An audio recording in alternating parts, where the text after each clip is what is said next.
لوگ ڈر رہے ہیں اس کے خلاف بولتے ہوئے نا، کیونکہ بہت پاورفل آدمی ہے. بیگم شف بیگم یہاں ٹک ٹک ٹک ٹک ٹک ٹک ٹک ٹک ٹک. بسم اللہ الرحمن الرحیم.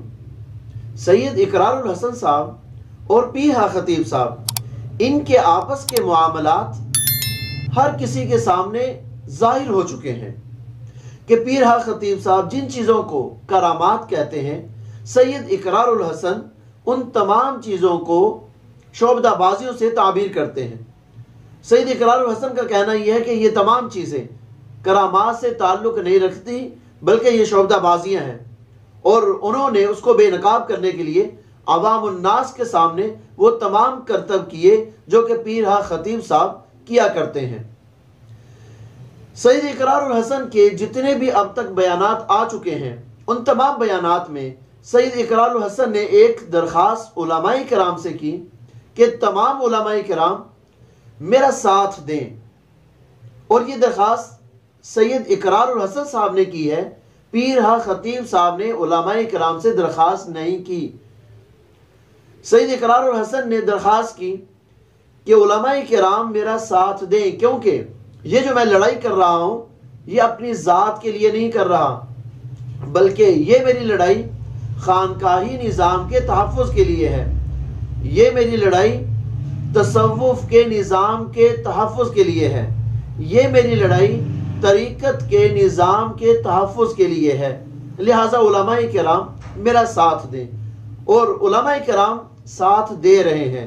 مزید آج مفتی طارق مسعود جو کہ ایک بڑے اسکالر ہیں اور دنیا ان کو جانتی ہے، پہچانتی ہے، انہوں نے بھی ان کے حق میں بیان ریکارڈ کروایا، اور اسپیشل ایک انہوں نے نعرہ لگایا، سید اقرار الحسن زندہ باد.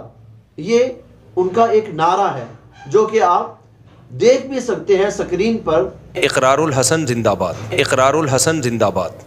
یہ تمام چیزیں علماء کرام سے درخواست سید اقرار الحسن نے کی. حالانکہ اگر پیرہا خطیب صاحب چاہتے وہ بھی تو کہہ سکتے تھے نا، علماء کرام سے درخواست کر سکتے تھے کہ دیکھیں یہ سید اقرار الحسن خانقاہی نظام کو خراب کر رہا ہے، یہ طریقت کے نظام کو خراب کر رہا ہے، یہ تصوف کے نظام کو بدنام کر رہا ہے، یہ علماء کرام کی توہین کر رہا ہے، اور یہ کرامات ہیں ان کرامات کا مذاق اڑا رہا ہے.